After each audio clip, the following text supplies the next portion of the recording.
Minhas irmãs, uma boa noite a todos. É uma alegria para mim cultuar mais uma vez, mais um domingo com vocês. Eu vou pedir por gentileza, para nesse momento de reflexão da palavra, você abrir a sua Bíblia em Atos capítulo 19. Então, por favor, abra a sua Bíblia em Atos capítulo 19. E nós vamos estar lendo do versículo 1 até o versículo 20, em nome do Senhor Jesus, que diz assim a palavra de Deus. E aconteceu que, enquanto Apolo estava em Corinto, Paulo, depois de atravessar as regiões mais altas, chegou a Éfeso, achando ali alguns discípulos. E lhes perguntou: recebeste o Espírito Santo quando crestes? E eles responderam: não, nem sequer ouvimos dizer que há Espírito Santo. Então ele lhes perguntou: em que batismo fostes batizados, então? E eles lhe disseram: no batismo de João. Mas Paulo respondeu: João realizou o batismo do arrependimento, dizendo ao povo que cresce naquele que viria depois dele, isto é, em Jesus. E quando ouviram isso, foram batizados em nome do Senhor Jesus. Quando Paulo lhes impôs as mãos, o Espírito Santo veio sobre eles, e eles começaram a falar em línguas e a profetizar. Eram uns 12 homens ao todo. Assim, Paulo entrou na sinagoga e durante 3 meses falava-lhes abertamente, argumentando e convencendo os judeus acerca do reino de Deus. Mas como alguns deles se endureceram e se mostraram descrentes, falando mal do caminho diante da comunidade, Paulo se afastou deles, separou os discípulos e os instruindo diariamente na escola de Tirano. Isso aconteceu durante 2 anos, de maneira que todos os que habitavam na Ásia, tanto os judeus como gregos, ouviram a palavra do Senhor. Essa Ásia é a atual Turquia, só um adendo. E por intermédio de Paulo, Deus fazia milagres extraordinários, de tal forma que lenços e panos que haviam tocado nele eram levados aos doentes, e as doenças os deixavam e os espíritos malignos saíam deles. E aconteceu também que alguns judeus, exorcistas ambulantes, tentaram invocar o nome de Jesus sobre os que tinham espíritos malignos, dizendo: eu vos expulso por Jesus a quem Paulo prega. E os que fizeram isso eram 7 dos filhos do judeu chamado Seva, um dos principais sacerdotes. Todavia, o espírito maligno respondeu: conheço Jesus e sei quem é Paulo, mas vocês, quem são? Então o homem em quem estava o espírito maligno, saltando sobre eles, os subjugou e os espancou, de modo que nus e feridos fugiram daquela casa. E esse episódio se tornou conhecido por todos que moravam em Éfeso, tanto judeus como gregos. E todos estes se encheram de temor e o nome do Senhor Jesus era engrandecido. E muitos dos que haviam crido vinham confessando e admitindo em público as suas práticas. Também muitos dos que praticavam artes mágicas ajuntaram seus livros e queimaram na presença de todos. Calculado o valor deles, estimaram que chegavam a cerca de 50.000 moedas de prata. Assim, a palavra do Senhor crescia e prevalecia com poder. Feche seus olhos. Senhor Jesus, muito obrigado por mais uma oportunidade de o Senhor ter nos reservado um tempo para nós nos aprofundarmos na sua palavra e entendermos a sua vontade para as nossas vidas. A nossa oração é que nesse momento o Senhor continue se manifestando na sua igreja e nos nossos corações, que nós venhamos a ouvir e entender a sua voz e assim praticar tudo isso para que a cada dia mais sejamos mais e mais parecidos com o Senhor, amadurecendo naquele que é o Cristo, o Senhor da sua igreja. Nos abençoe e nos dê um momento bom de pregação e de reflexão para a sua honra e glória, em nome de Jesus, e amém.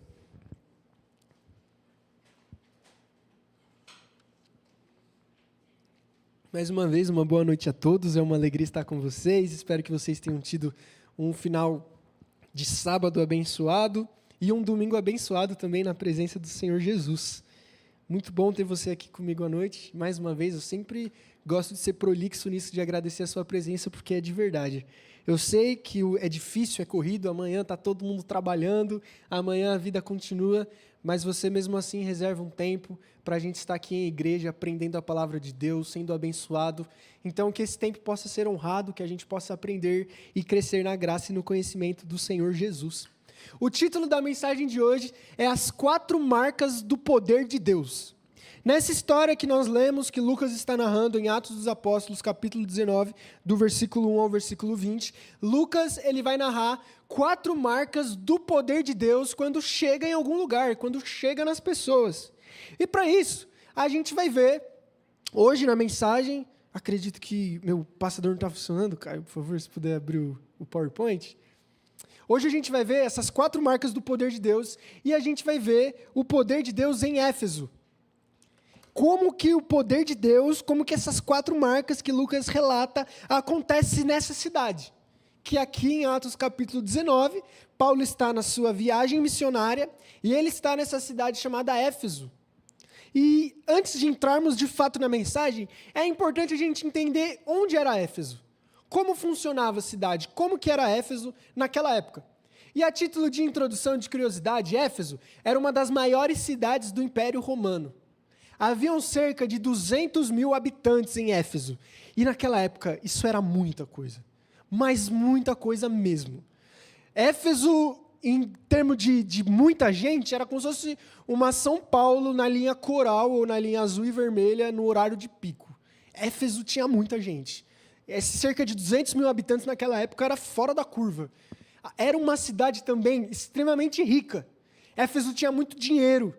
E, além disso, tinha um teatro lá em Éfeso, como se fosse um anfiteatro, que comportava cerca de 25 mil pessoas, que era o lugar onde eles discutiam filosofia, discutiam democracia, tinha alguma questão para eles discutir, algum argumento, eles iam para este teatro de 25 mil pessoas, onde os principais assuntos da cidade eram discutidos. Então, era um povo muito político, era um povo muito rico, era um povo que gostava muito da discussão, e era uma cidade muito populosa. Além disso, eles possuíam um templo à deusa Ártemis, ou à deusa Diana, que depois os romanos começam a chamar a deusa grega Ártemis de Diana. E esse templo da deusa Ártemis era uma das 7 maravilhas do mundo da época. Era espetacular aquele templo.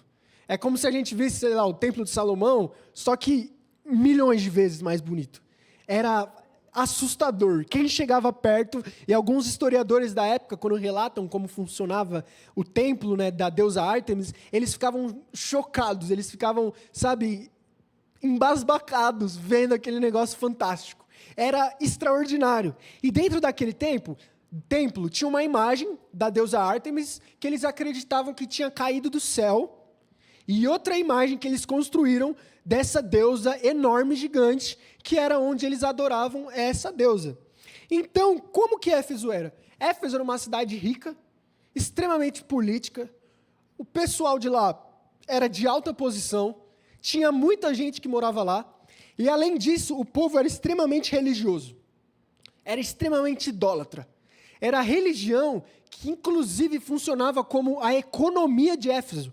E a gente vê isso durante o versículo 23 até depois, que por causa de tudo que acontece aqui em Éfeso, do poder de Deus, acontece um tumulto. Porque a economia da cidade foi abalada, porque o povo parou de comprar as imagens da deusa Ártemis e começou a adorar Jesus. E isso gera um abalo econômico em Éfeso, a ponto dos cidadãos ficarem lá gritando por cerca de horas e horas: grande é a Ártemis dos Efésios, que nem está aqui no versículo 28. E eles queriam trucidar Paulo, Paulo queria se apresentar, ninguém deixa ele falar com o povo, porque senão o povo ia matar ele, e todo mundo gritou tanto que Paulo teve que fugir e tentar sair dali. Porque era absurdo o quanto eles eram idólatras. Então, desde o primeiro momento, é incrível o quanto o apóstolo Paulo escolhe os lugares aonde ele vai fazer a missão de Deus. E eu acho que eu já falei isso uma vez, mas é fantástico repetir, colocar isso tanto no meu coração quanto no nosso, de que não existe pessoa ruim o suficiente para escutar o evangelho de Deus. Não existe pessoa mais difícil e mais fácil para se converter. Todos estão perdidos nos pecados e através da redenção em Cristo, todos podem ser salvos. Isso é totalmente relatado, é uma cidade pagã. Talvez se eu tivesse uma cidade ali onde tem mais judeus, Jerusalém, algum bairro dali, eu pregaria mais do que numa cidade onde tem um templo pagão, onde ele fica adorando esses deuses, fazia uns rituais meio malucos, tinha livro de ocultismo. Eu vou falar com esse povo? Vou nada.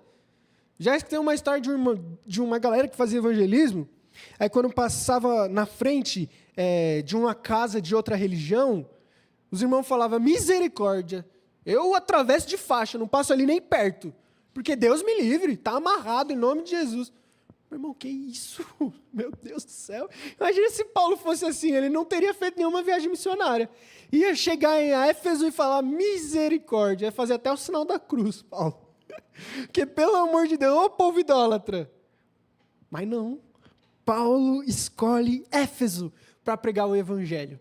Paulo vai para essa cidade mesmo, onde o povo é idólatra, onde o povo é pagão, onde o povo é rico, e é lá que ele vai falar o evangelho, e é lá que o poder de Deus é espetacular, e vai ver essas 4 marcas do poder de Deus durante essa cidade.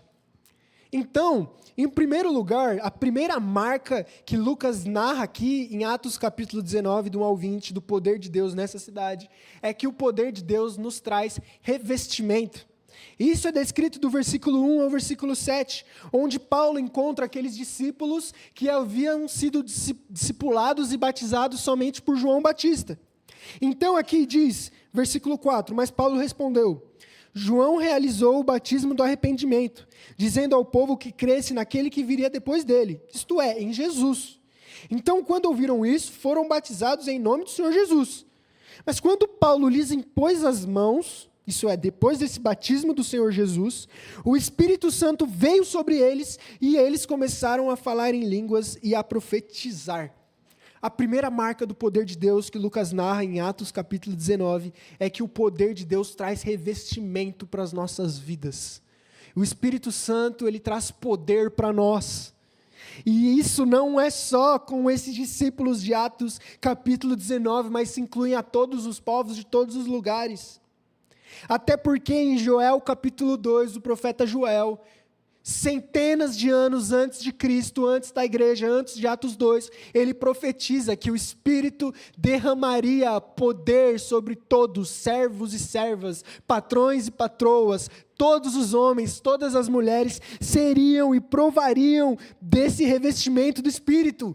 Então em Atos 2, quando Pedro é cheio do Espírito Santo, ele lembra do que Joel disse pelo poder de Deus, e fala, sabe aquilo que Joel estava falando 500 anos antes de Cristo? Hoje isso está se cumprindo. O poder de Deus traz revestimento sobre nós. O poder de Deus nos traz algo que é muito famoso até na nossa igreja, batismo no Espírito Santo. O poder de Deus é este revestimento espiritual nas nossas vidas. E isso está durante todo o livro de Atos. Em Atos 2, o Espírito desce, todos são cheios e revestidos. Depois, Pedro vai pregar na casa de Cornélio. Ele prega e ora, o Espírito desce, eles são revestidos. Paulo, Atos 19, ele prega, batiza. Quando lhes impõe a mão, o Espírito vem e eles são revestidos. O poder de Deus nos traz revestimento. Só que para que serve esse revestimento do Espírito Santo? Para que o Espírito me enche dessa forma? Para que eles começam a falar em línguas? Para que tem o batismo no Espírito Santo? Para que serve? Em Atos 1, versículo 8, explica isso. Explica o porquê deste revestimento. E fala, Jesus, em Atos 1:8, ele diz assim, mas receberão poder do alto. Para quê? Para serem minhas testemunhas em todos os lugares, Judeia, Samaria, Jerusalém e até os confins da terra, até os últimos lugares da terra, até as últimas pessoas mais longes, todos escutariam. Por quê? Por causa desse revestimento do poder de Deus. Você quer ser um missionário? Você quer ser uma missionária influente? Você quer ser usada? Você quer ser usado por Deus no lugar, no contexto onde você vive? Busque este revestimento, porque é através do revestimento do poder de Deus que Deus nos capacita para a missão dele. Tudo começa com esse revestimento. Jesus fala, fiquem em Jerusalém. para que primeiro, sendo revestidos, aí sim vocês vão estar prontos e preparados para irem pregando em todos os lugares da terra. Então, para que serve o revestimento? O revestimento é a capacitação de Deus para a missão. Nós não falamos em línguas para nós mesmos, para a nossa edificação própria. Nós não somos revestidos do Espírito Santo só para a nossa edificação própria. O revestimento não serve para a gente ser melhor, para a gente ser mais habilidoso, para a gente ser mais coisa, não. Mas o revestimento do poder de Deus é para a missão.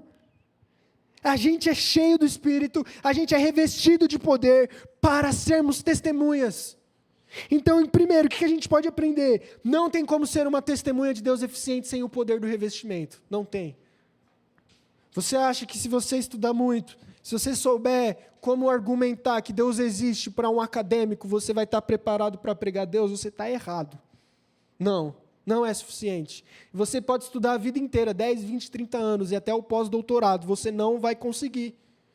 Porque não é isso. Para ser um missionário, para ser uma testemunha, é necessário o poder de Deus. Não tem outro método. Não adianta você ler livros de pós-doutores, não adianta você ler autores de Bíblia, ler livro de teologia sistemática só, Wayne Grudem, Gorin, um monte de autor. Não adianta saber de Lutero, Calvino, não adianta ler as institutas. Se você não tem poder de Deus, você nunca vai ser um missionário, uma missionária bem-sucedida. Porque o Espírito Santo é quem convence. Então, ele só usa aqueles a quem ele revestiu de poder. Então, em primeiro lugar, qual é a primeira marca do poder de Deus na vida de alguém? Qual foi a primeira marca do poder de Deus em Éfeso? O poder de Deus traz revestimento. Não existe igreja sem batismo no Espírito Santo, principalmente nós. E eu falo isso com muito orgulho, que a gente é pentecostal nesse sentido do batismo do Espírito Santo. Somos e seremos para sempre. Nossa igreja foi fundada nesta base, no revestimento para a missão. E João Augusto da Silveira foi um homem revestido do Espírito Santo que pregou o evangelho na missão.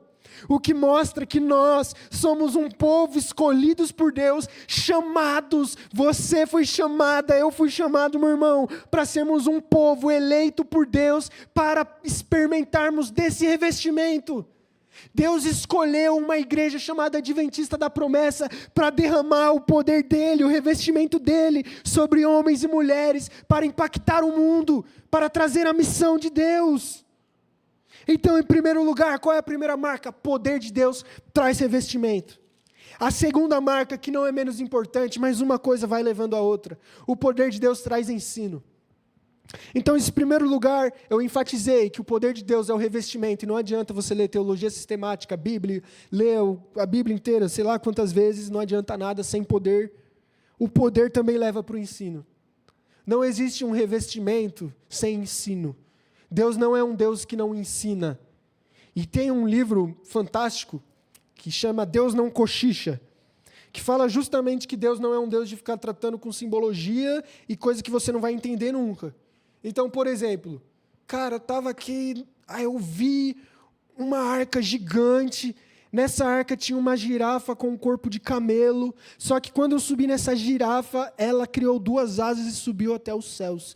E eu me senti muito impactado com essa girafa, que teve 2 asas e subiu até os céus, que quando eu acordei, eu vi um relógio balançando, e eu vi um trovão dizendo, Gustavo, acorde, e eu acordei.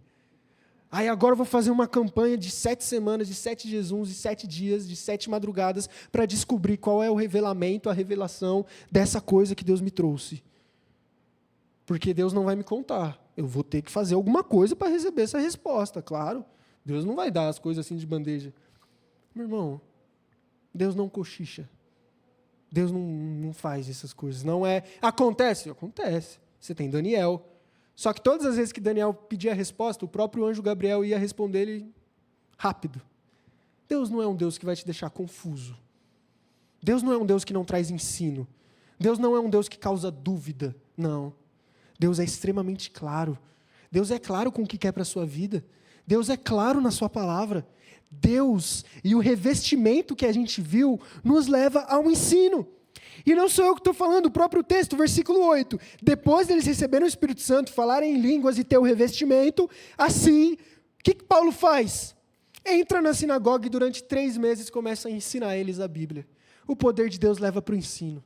Não tem como ser um crente revestido, não tem como ser um crente maduro, sem ser um crente que estuda, sem ser um crente que medita na Escritura. Não existe evangelho sem ensino. Até porque, quando Jesus vai fazer a grande comissão, lá em Mateus 28, e ele fala 3 verbos no gerúndio, que é ando, ele fala assim, indo, batizando e ensinando. Está vendo? O próprio Jesus fala, como que vocês façam discípulos, né? Mateus 28, versículo 19. A ideia é, façam discípulos como? Indo, batizando e ensinando. O ensino sempre foi a base, inclusive, do ministério de Jesus. Jesus fazia muito milagre? Fazia. Só que uma coisa que Jesus fazia mais do que milagre, era reunir os 12 e explicar as parábolas. A multidão não entendia o significado das parábolas. E Jesus não dava o significado das parábolas para a multidão que o seguia. Mas o ensino era para os discípulos. A multidão está atrás dos milagres. A multidão está atrás da multiplicação dos pães. A multidão está atrás do Jesus que fala. Mas o discípulo está atrás do ensino de Jesus. O discípulo não fala, Senhor, eu estou com fome, multiplica esse pão para mim. Mas o discípulo faz como os discípulos falaram, Mestre, nos ensina a orar, não sabemos. O discípulo procura aprender. O poder de Deus causa em nós uma sede por aprendizado. E é isso que cita o texto.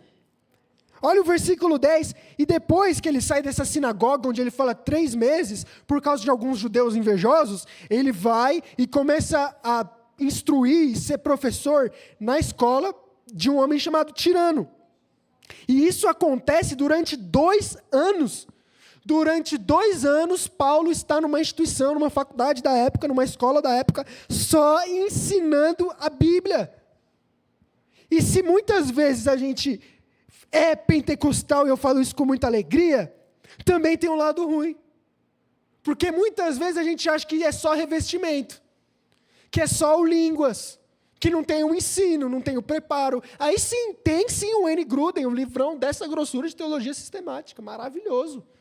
Porque o revestimento nos leva ao ensino. Só ensino inútil. Só revestimento improdutivo. Não adianta. Uma coisa é conectada à outra. Quando nós experimentamos o poder de Deus, nós somos revestidos, sim, mas nós também ganhamos uma sede de aprendizado, uma sede por aprender. E é isso que acontece em Éfeso. Paulo, durante 2 anos, ensina a Bíblia. Em terceiro lugar, o poder de Deus nos traz, assim como trouxe em Éfeso, libertação. Olha os versículos 11 e 12. Por intermédio de Paulo, Deus fazia milagres extraordinários, de tal forma que lenços e panos que haviam tocado nele eram levados aos doentes, e as doenças os deixavam.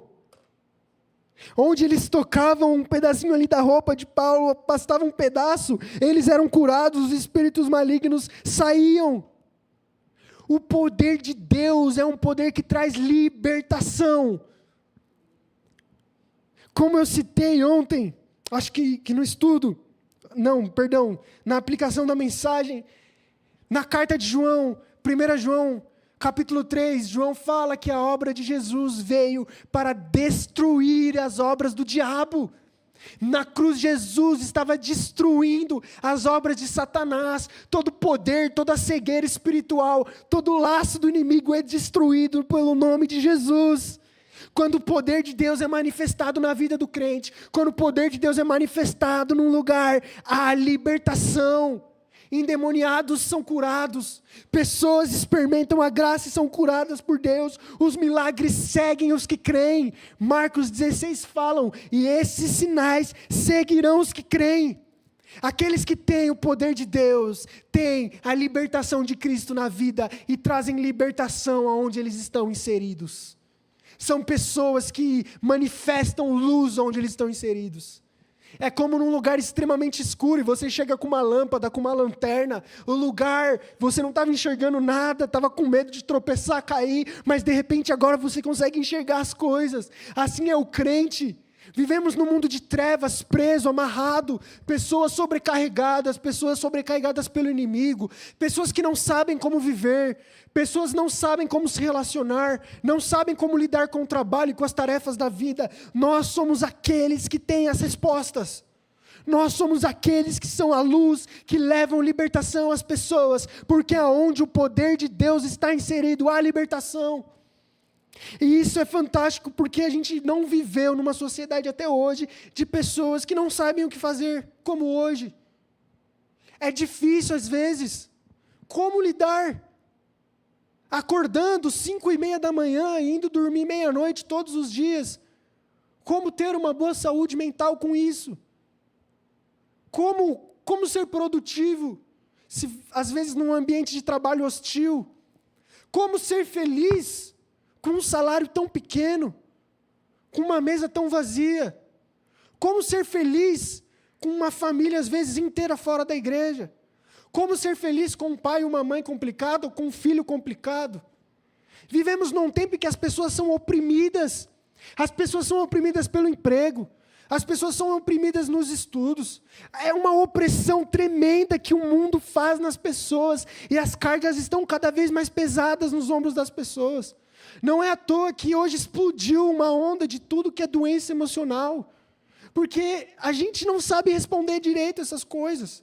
Porque é difícil lidar com tanta questão ao mesmo tempo. As demandas são loucas. O mundo não para.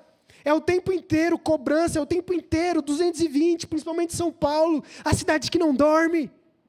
E vivemos sobrecarregados. Desde pessoas de fato endemoniadas, onde o poder das trevas atua nelas, até pessoas sobrecarregadas emocionalmente, não sabem como agir. Não sabem como lidar com o pai, com a mãe. Não sabem lidar com a pessoa a quem se relaciona. E vivemos sobrecarregados nisso. Vivemos, às vezes, sem horizonte, sem esperança. As coisas vão ficando cada vez mais tristes. Tem dias, às vezes, que não queremos acordar, não queremos mais nada. Às vezes está cada vez mais escuro, às vezes as esperanças cessam, às vezes o dia já não é mais tão claro. O nublado, a poluição cinzenta de São Paulo toma conta de quem nós somos e do nosso humor. E vivemos sem essa libertação. Mas Paulo afirma, Lucas narra, a Bíblia conta que onde há manifestação do poder de Deus, há libertação, tanto das trevas quanto das nossas próprias lutas. Não que as lutas deixam de existir, mas que apesar das lutas continuamos de pé, porque o poder de Deus é o que nos renova. E Paulo fala isso em 2 Coríntios capítulo 5. Ele diz assim, embora estejamos sobrecarregados, cansados, às vezes ansiosos, não vê na hora de sentar um pouco e respirar. Apesar de tudo isso, Paulo afirma, mesmo sobrecarregados e cansados, dia após dia, o Espírito Santo vem nos renovar. As pessoas que têm o poder de Deus dentro delas, elas têm um renovo de Deus que as liberta delas mesmas, a liberta desse sistema, consumista, capitalista, que oprime as pessoas. As liberta também do inimigo, do Satanás, que atenta contra as nossas almas, prende a alma das pessoas. O poder de Deus, onde é manifestado, gera libertação. E em último lugar, se o poder nos gera libertação, o poder vai gerar transformação de quem nós somos. E isso diz, versículo 13 ao versículo 20. E aí conta a história de alguns judeus que quiseram expulsar demônios pelo nome de Paulo, assim como Paulo fazia. E é muito engraçada essa história, que o endemoniado, o espírito maligno, olha para eles e fala, eu até sei quem é Paulo e sei quem é Jesus, mas vocês eu não sei quem é não. Deixa eles pelados, nus, batem neles e eles fogem da casa e os espancam. E o fantástico é que quando a cidade escuta essa história, gera um temor muito grande a Deus. E olha que, isso aqui, essa história é fabulosa. E aí olha o que acontece depois disso. E muitos dos que haviam crido, por causa desses 2 anos e 3 meses do ensino de Paulo, por causa dos milagres que aconteceram e por causa desse episódio dos endemoniados, muitos creram. Eles vinham confessando e admitindo em público as suas práticas. Olha que fora da curva.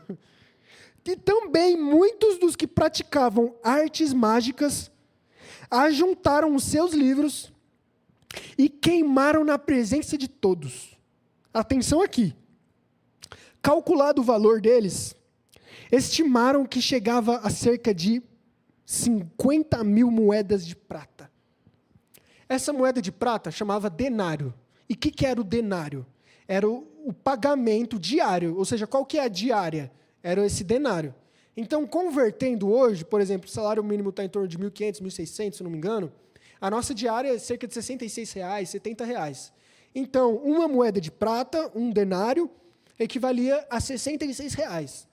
E aí, se você é de exata, se você é bom de matemática e fazer essa conta, você vai ver que vai dar uns 3 milhões de reais em livros que eles queimaram publicamente em nome do Senhor Jesus. 3 milhões. O que você faria com 3 milhões de reais hoje? Se você tivesse uma coisa que valesse tanto dinheiro, você queimaria? O que faz alguém queimar um livro? O que faz alguém sair disso? O que faz alguém não vender, não fazer nada? Queimar. Foram 3 milhões aqui no lixo. Para nada, sabe? Queimaram na frente de todo mundo. O que leva alguém a fazer isso? O que leva essa cidade a fazer essa loucura? Só tem uma resposta, meu irmão. É poder de Deus. É poder de Deus que gera em nós transformação. O livro que eu li eu não consigo ler mais. O filme que assisti eu não consigo assistir mais. As coisas que eu escutava, eu não consigo escutar mais. Os lugares que eu frequentava eu não consigo ir mais. Por quê? Porque eu fui transformado. Não é uma questão de que eu não posso, não é uma questão de que é pecado, não é uma questão de que eu vou para o inferno se eu fazer, não, é uma questão que eu não consigo mais. Eu fui transformado, eu mudei, simplesmente. Eu posso escorregar, escorrego, mas meu coração não está mais nisso. E isso que está falando aqui nesse texto. Pessoas que deixaram as práticas, deixaram os livros, queimaram as coisas que teve, 3 milhões de reais indo para o lixo, por quê? Porque houve transformação. O poder de Deus gera transformação de pessoas. Se antigamente nós éramos aqueles que estavam perdidos, éramos semelhante a Adão, desobedientes, merecedores da morte, quando a gente conhece Jesus Cristo, quando a gente entra em Jesus, quando a gente ama Jesus, quando a gente reconhece o sacrifício dele, nós não somos mais descendentes de Adão, não somos mais parecidos com Adão, a morte e a culpa de Adão não tem mais poder sobre nós, mas agora a gente começa a se parecer com Jesus. E como a gente se parece com Jesus, tudo aquilo que Jesus é e tudo aquilo que Jesus tem, passa para a gente. Então, se Jesus é eterno, se Jesus é bondoso, se Jesus é a vida, agora nós temos a vida eterna, agora nós somos bondosos. Paulo fala que se Deus nos chama de filho, em Romanos 8, agora nós somos co-herdeiros com Cristo, herdeiros da salvação e da vida. E aí ele fala, a esses que experimentaram a transformação, a estes que têm o poder de Deus na vida, Paulo fala assim em Romanos 8, se Deus é por eles, quem será contra eles? Quem vai acusar?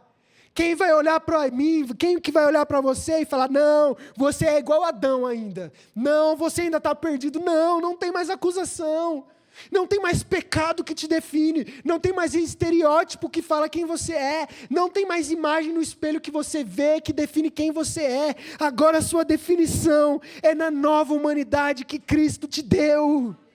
Não existe mais pecado, não existe mais julgamento, não existe mais nada dessas coisas. Todas as barreiras, todos os problemas nesse aspecto são retirados porque nós somos nova criação em Cristo. Somos transformados, o velho homem é crucificado, as coisas velhas se passam, tudo se faz novo. Eu sou transformado pelo sangue, pelo poder de Deus em Jesus. É esse poder de Deus que faz o pior dos pecadores, eu e você aqui nessa noite, a sermos pessoas transformadas, não mais escravizados pelo pecado, não mais seguindo os nossos próprios desejos, não mais arrogantes, briguentos, chatos, não, mas agora parecidos com Jesus. Isso é fantástico, Jesus transforma eles mesmos que a gente viu no começo da mensagem, idólatras, pagãos, riquinhos, mesquinhos, que se achavam pessoas de alta posição, que ficavam lá no templo da deusa Ártemis. Sim, eles mesmos agora são os que queimam os livros e são transformados. E versículo 20, assim a palavra do Senhor crescia e prevalecia com poder. Onde há poder de Deus, há essas 4 marcas, meus irmãos. Em primeiro lugar, traz revestimento para as nossas vidas. Segundo lugar, nos traz ensino. Terceiro, nos traz libertação. Em 4, transformação. E eu quero concluir dizendo, a história da Bíblia inteira é a história da redenção. É a história de um Deus que cria as coisas perfeitas. O pecado entra no mundo. Mas a criação dele é perfeita. O pecado não vai conseguir destruir a criação de Deus. Por isso o próprio Deus que criou o mundo vem ao mundo para redimir toda essa criação que é perfeita dele, para falar: pecado, você não tem poder sobre a criação que eu criei. Satanás não tem poder sobre a sua vida. Nem nós mesmos temos poder sobre nós mesmos. Não é o que eu enxergo no espelho que me define. Não é a minha cultura que eu cresci que me define. Não é o que o meu pai e minha mãe me disse quando eu era criança que me define. Não é o que eu acho que me define mais. Mas agora é Jesus que me define. E sabe como ele me define? Ele podia falar: Gustavo, você é um arrogante. Gustavo, você é um pecador. Gustavo, você não merece nada. Gustavo, você é nada. Mas por misericórdia, por esse plano de redenção, ele fala assim também em Romanos 8, um dos maiores capítulos da Bíblia, de fantástico. Chama eu e você de filhos de Deus. Pessoas que experimentam a transformação. E aí ele fala no versículo 1 desse capítulo, que eu vou confessar, é o que eu mais amo na Bíblia, que nenhuma condenação há para aqueles que estão em Cristo Jesus, que não mais vivem segundo a carne, mas que agora vivem segundo o Espírito, porque provaram deste poder de Deus, que traz transformação. Deus está salvando o mundo. Não é que Deus vai começar a fazer, não é que agora a gente vai começar a fazer, não, Deus já está fazendo. Desde Gênesis, Deus está transformando pessoas, Deus está salvando pessoas do pecado de Adão e colocando pessoas parecidas com Ele. A questão é, estamos nessa missão ou não? Estamos nesse time ou não? Estamos com Deus ou não? Porque Deus já está fazendo. Tem pessoas que Deus quer salvar nesse bairro, não é possível. Tem pessoas que Deus quer salvar em São Paulo. Tem pessoas que Deus quer salvar no seu círculo social, eu acredito. E é usando a sua vida nessa missão, de alguém que foi transformado e de alguém que, assim como Paulo, leva o poder de Deus para onde ele está inserido, através da sua vida, Deus vai levar o poder dele para impactar o contexto onde você está inserido. Creia nisso. Que a gente creia e viva essa transformação do poder de Deus, que nos traz revestimento, ensino, libertação e transformação de quem nós somos. Vamos cantar em nome do Senhor Jesus?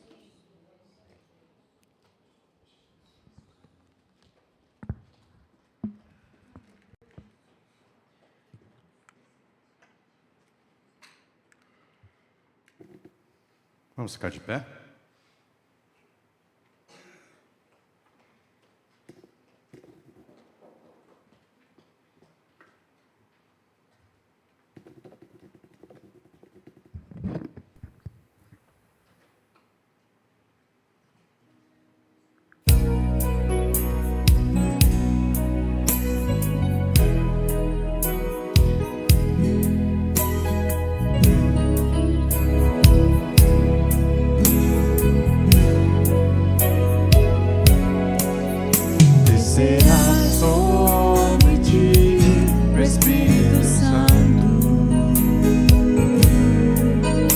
O poder do Altíssimo te envolverá.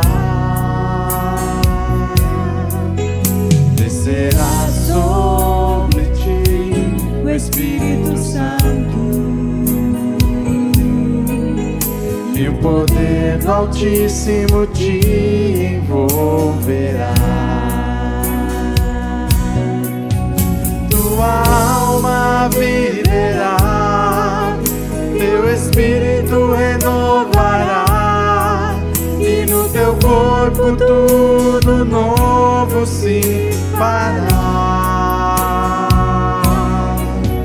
Tua alma viverá, teu espírito renovará, e no teu corpo tudo novo se fará. Sobre ti o Espírito Santo, e poder do Altíssimo te envolverá. Descerá sobre ti o Espírito Santo, e o poder do Altíssimo te envolverá. Tua alma viverá, teu espírito renovará, no teu corpo tudo novo se fará. Tua alma viverá, teu espírito renovará, no teu corpo tudo novo se fará. Chorarás e saltarás de alegria.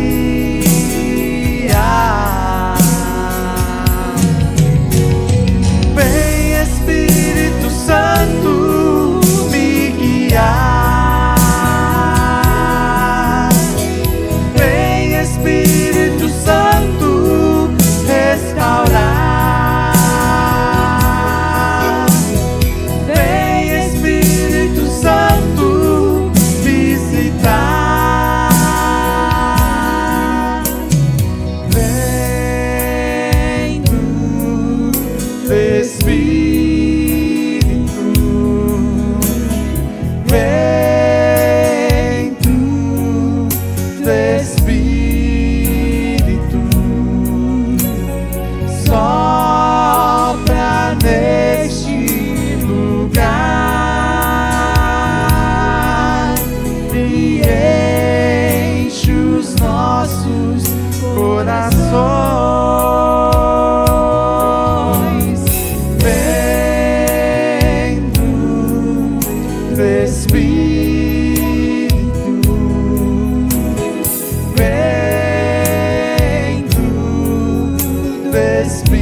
Glória a Deus. Como é que a igreja atual ela vai poder colocar Cristo na vida das pessoas? Maria recebeu a orientação do anjo dizendo: olha, você vai ser mãe do Salvador da humanidade. Ela falou: mas como é que pode acontecer isso? Como é que eu vou conseguir colocar a solução para esse planetinha? Como é que eu vou fazer isso? Como é que vai acontecer isso? E o anjo diz para ela: descerá sobre ti o Espírito Santo. O que a igreja precisa hoje é fazer como Maria. deixar que o Espírito Santo venha sobre a vida eclesiástica em todos os aspectos. Cada pessoa, como é que eu posso pregar ousadamente? Como é que eu posso ser um abençoador? Deixa o Espírito Santo descer sobre a sua vida, a ponto de você ser mais do que uma extensão, você ser um pequeno Cristo no planetinha Terra, e sair abençoando. Por que a igreja hoje, ela está sendo um sal insípido, principalmente na sociedade brasileira? O que ela está fazendo? Que diferença ela está fazendo nesse planetinha? E nós aqui, Promessa Tatuapé, nós temos que analisar bem que impacto nós estamos causando na sociedade. Nós estamos levando Jesus para essa sociedade. Você pega uma cidade como Éfeso, e ali, quando Jesus, na primeira das 7 epístolas lá do Apocalipse, ele fala: tenho contra ti que deixaste teu primeiro amor. Ele está falando exatamente do que aconteceu lá no início, aquilo que nós lemos hoje com o pastor Gustavo. Aquele é o primeiro amor. Tenho contra ti que deixaste o primeiro amor. Por que a igreja deixou de ser impactante? Uma igreja que começou, a Igreja Adventista da Promessa começou com uma maravilhosa experiência. O Espírito Santo veio sobre o pastor João Augusto da Silveira. E ele começou a falar com ousadia, e ousadia, e ousadia. E ele... Mas aí, de repente, as conveniências começam a tomar lugar. O antropocentrismo começa a tomar conta dos serviços de culto. E aí? Jesus está sendo entronizado pelo Espírito Santo dentro de nós. Nós estamos sendo parecidos com Cristo a ponto de as pessoas dizerem, como a viúva de Sarepta disse: agora sei que és homem de Deus e que as palavras de Deus na sua boca são verdade. Não existe outra saída, querido. Não existe outra saída. É deixar que o Espírito Santo venha sobre nós. E nesse instante nós vamos fazer uma oração, que talvez seja a oração inicial dessa semana. Você não foi chamado para ser somente um abençoado, você foi chamado para ser um abençoador no planeta Terra. Essas 4 marcas do poder de Deus, elas precisam ser vistas na sua vida, principalmente você que se chama, que se designa promessista. Então vamos orar nesse sentido, pedindo: Senhor, vem sobre nós, vem Espírito. Nós vamos fazer de joelhos, e você na sua casa, você pode se ajoelhar. Faça isso agora, se ajoelhe e peça para o Espírito Santo: vem sobre mim. Senhor maravilhoso, vem sobre nós.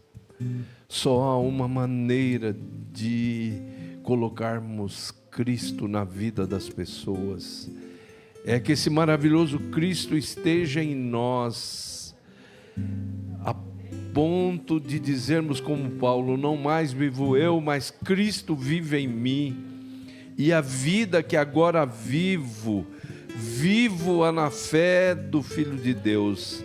Então vem Espírito Santo sobre nós, vem sobre a Igreja Adventista da Promessa, vem sobre todos aqueles que estão cultuando nessa noite, que aquilo que cantamos seja o início da nossa oração, para que sejamos muito mais do que abençoados, sejamos abençoadores, sejamos pessoas que produzem uma diferença sociológica, antropológica, assim como aconteceu lá na igreja de Éfeso, o impacto que ela promoveu na sociedade daquela cidade, ó Deus. Em nome de Jesus, que sejamos realmente revestidos, que sejamos promotores de libertação, meu Deus, aonde nós chegarmos, como luz, impactemos as trevas, afugentemos as trevas, em nome do Senhor Jesus Cristo. Faz essa grande diferença na nossa vida, que sejamos pessoas com conhecimento, que o ensino da Tua Palavra seja realmente demonstrado nas nossas palavras, nos nossos diálogos, que cresçamos não somente na graça, mas cresçamos no conhecimento, ó Senhor, que o ensino seja uma marca na nossa vida, ó Deus. Em nome de Jesus, faz isso, Senhor, na vida do Teu povo, na vida da Tua herança, Senhor. Não podemos continuar mais como estamos, sendo inexpressivos no meio de uma geração corrompida e perversa. Não podemos continuar assim, Senhor. Em nome de Jesus Cristo, faz, ó Deus, uma grande obra no meio desse povo. Vem sobre essa igreja, em nome de Cristo Jesus. Amém.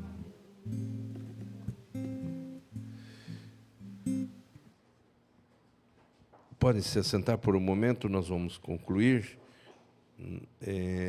Vamos fazer a nossa oração. Eu gostaria de compartilhar com todos, pedimos aí no grupo do Ministério.